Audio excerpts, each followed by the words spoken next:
చంద్రబాబు నాయుడు దగ్గర చందమామ కథలు నడవు.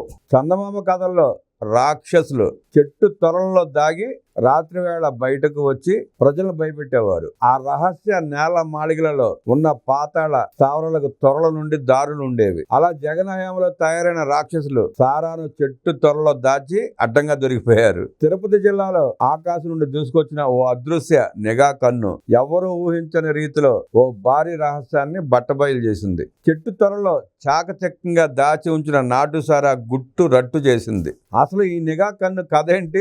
ఈ అసాధారణ విజయం ఎలా సాధ్యమైంది? ఎర్రవారిపాలెం, బాకరాపేట, తలకోన, వేములవాడ గ్రామాలలో నాటుసారా తయారీ ఇటీవల కాలంలో రహస్యంగా సాగిపోతుంది.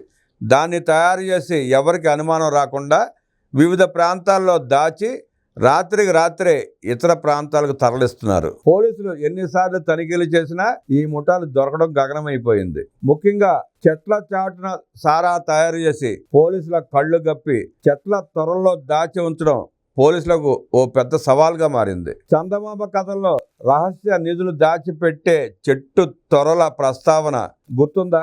సరిగ్గా అలాంటి పద్ధతిలోనే వీరు సారాన్ని దాచేవారు. ఎంతో మంది సిబ్బంది రోజుల తరబడి గాలించినా ప్రయోజనం లేకుండా పోయింది. అయితే ఈసారి పోలీసులు సరికొత్త వ్యూహాన్ని అనుసరించారు. బాకరాపేట సిఐ ఇమ్రాన్ బాషా ఆధ్వర్యంలో ఎస్ఐలు, పోలీసులు అత్యాధునిక డ్రోన్లను రంగంలోకి దించారు. అవును, ఆకాశంలో గరుడ దృష్టితో గాలిస్తూ అత్యాధునిక కెమెరాలతో ప్రతి అంగుళాన్ని జల్లెడపట్టే డ్రోన్లే ఈ ఆపరేషన్ల కీలక పాత్ర పోషించాయి.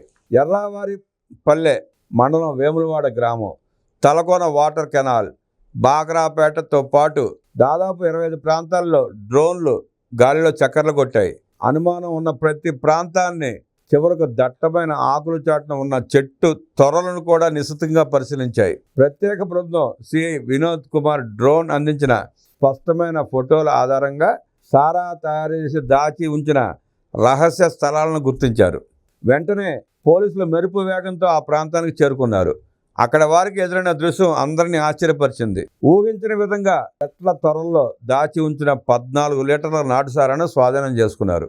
ఈ డ్రోన్ నిఘా వల్లే వేములవాడ గ్రామానికి చెందిన హనుమంతు, వేణు, మునిస్వామిని పోలీసులు అదుపులోకి తీసుకుని విచారిస్తున్నారు. ముఖ్యమంత్రి చంద్రబాబు నాయుడు దార్శనికతతో టెక్నాలజీని అన్ని రంగాల్లో వాడమని పదే పదే ప్రోత్సహించడం వల్లే పోలీసులు తమ ఆలోచనలకు పదును పెడుతున్నారు. జగన్ జమానాలో మరీ ఊడల లెక్కన తయారైన గంజాయి నుండి నాటుసారా మాఫియాల వరకు నిర్వహిస్తున్న అక్రమ కార్యకలాపాలను కనుగొనడంలో ఇలాంటి అసాధారణ విజయాలు లభిస్తున్నాయి. సాంకేతిక పరిజ్ఞానం సాయంతో నేరస్తులు ఎంత చాకచక్యంగా వ్యవహరించినా చట్టం నుండి తప్పించుకోలేరని ఈ సంఘటన గట్టిగా స్పష్టం చేస్తోంది. మారిన కాలంతో పాటు వస్తున్న టెక్నాలజీ నేరస్తుల గుండెల్లో గుబులు పుట్టిస్తోంది. మానుల్లో దాచిన, మారుమూల ప్రాంతాల్లో దాక్కున్న చట్టం తన వేటను ఆపదు.